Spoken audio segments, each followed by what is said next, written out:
Okay, so share ko sa inyo to guys, no. So ngayong araw guys ay meron tayo ditong DIY guys, no. So meron tayo ditong battery charging board charger module na ito guys. So ito guys yung battery charging board charger module na ito guys ay kaya niyang buhayin guys yung mga battery guys na low bat guys, no, or drain na drain guys na mga battery guys na hindi kayang i-charge guys sa ating charger, sa sarili nating charger guys, no. So ito guys yung battery charging board charger module na ito guys ay meron siyang 5 volts guys, no. Yan. Tapos meron siyang input voltage 4.5 volts to 5.5 volts na ito guys. Yan. So ngayon guys ay papakita ko sa inyo guys kung paano natin guys i-install ito guys, no. So ito guys meron tayo ditong ano guys, mga wire guys. So kinuha ko lang ito guys sa mga nasirang speaker guys, no. So hindi siya kasama dito guys. So ito lang guys yung talaga yung nakuha ko guys, no, or nabili ko guys. Yan. Tapos ito guys ay nagbili rin ako dito guys. Yan. Para ipangdugtong natin dito guys sa wire na ito. Yan. So ngayon guys ay papakita ko sa inyo guys, no. So try din natin guys kapag working ito guys, no. Yan. So tabi muna natin to guys. So dito guys kailangan lang natin guys ng soldering iron tsaka lead para maikabit natin ito guys yung wire na ito. Yan. So ano to siya guys, no. Micro USB ito guys. Yan. So kung makita nyo guys, no.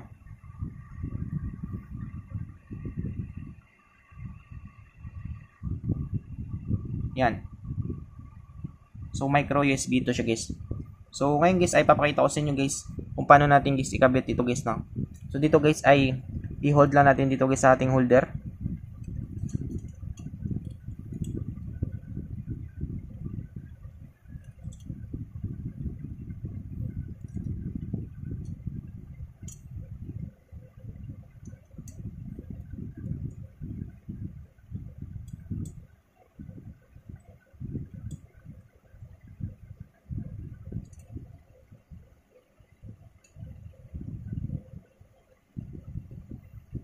Yan. So kung makita nyo guys, no. Yan. So higpitan lang natin guys.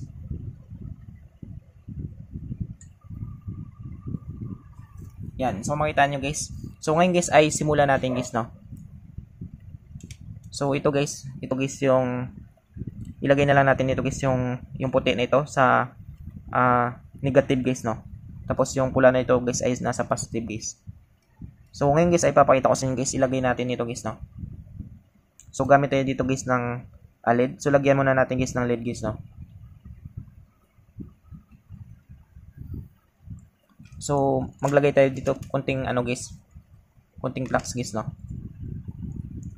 para didikit siya agad guys.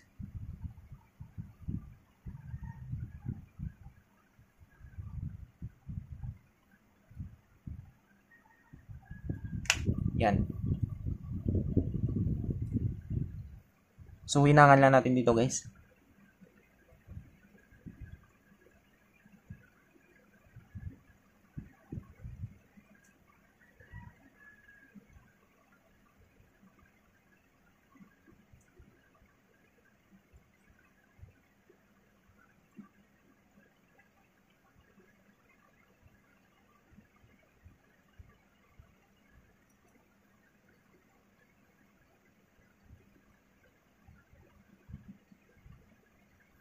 Yan. So lagyan lang natin guys ng LED guys, no.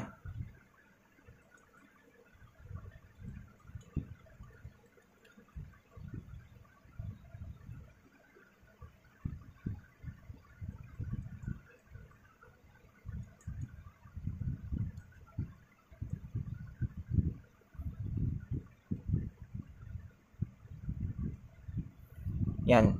So ngayon guys ay lagyan natin guys yung negative guys, yung white na ito.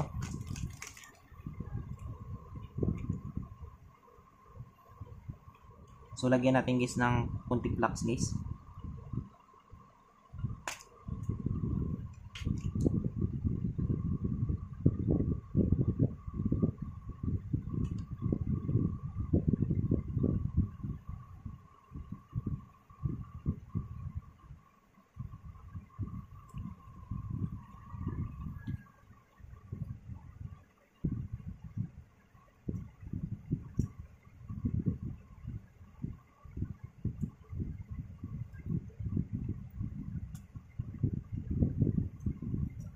So yan siya guys, no. So naidikit na natin guys. Tapos ito guys yung positive niya guys yung pula.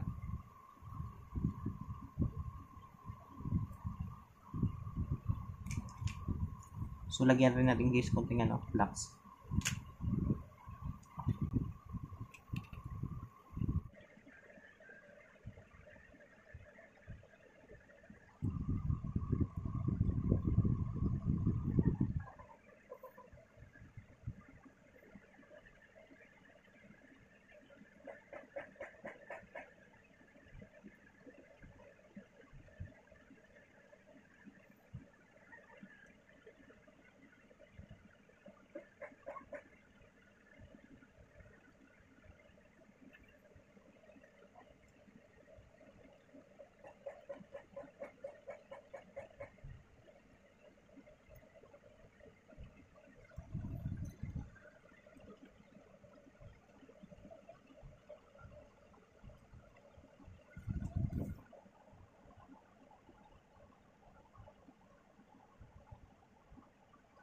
So yan siya guys no. So nailagay na natin guys. So try natin guys no.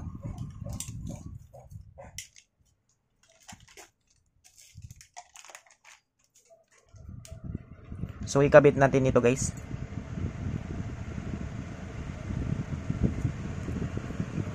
So ilagay natin guys yung ito yung positive guys.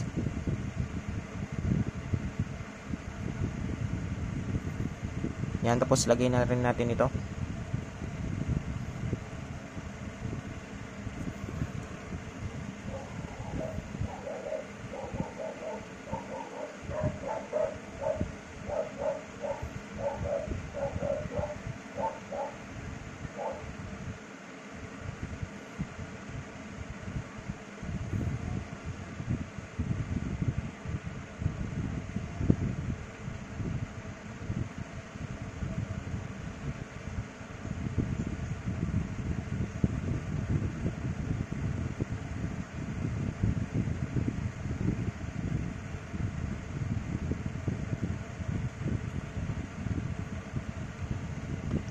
Yan, susunod natin dito guys sa kabila na to.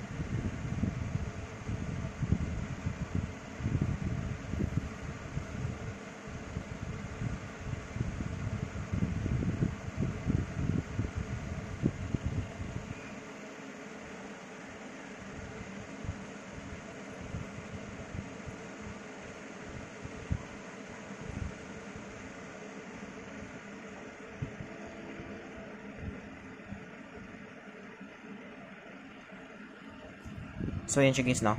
So lagay lang natin guys yung cover nya.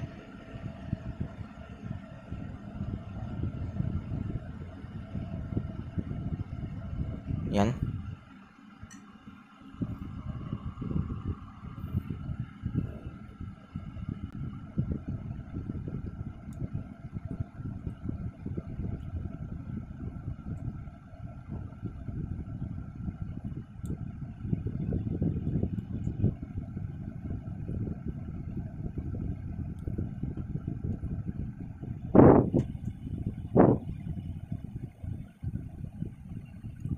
So yan siya guys no. So ito na guys yung ating battery charging board charger module guys no. Yan. So meron na tayo dito guys na pang battery shock guys no, or pang buhay guys sa mga battery guys. Yan. So ganun lang kadali guys na kung paano tayo makagawa ng pang battery shock natin guys. So sa susunod natin guys na video tutorial guys ay titesting natin ito guys no kapag gagana siya guys. So hanap muna ako dito guys ng mga battery drain para matest natin guys kapag working ito guys no. Yan. So ganun lang kadali guys no. So I hope guys na matulong sa inyo itong video tutorial natin. Sa mga bago pa lang sa ating channel guys no, huwag natin guys kalimutan guys i-click guys yung subscribe at yung notification bell button para ma-update ko kayo guys sa susunod natin guys na video tutorial. Thank you guys and God bless sa lahat. So check muna pala natin guys no bago tayo magtapos guys sa ating video guys. Yan. So dito guys meron tayo ditong charger. So try natin guys kapag gagana guys no, kapag ilaw guys yung lead nya.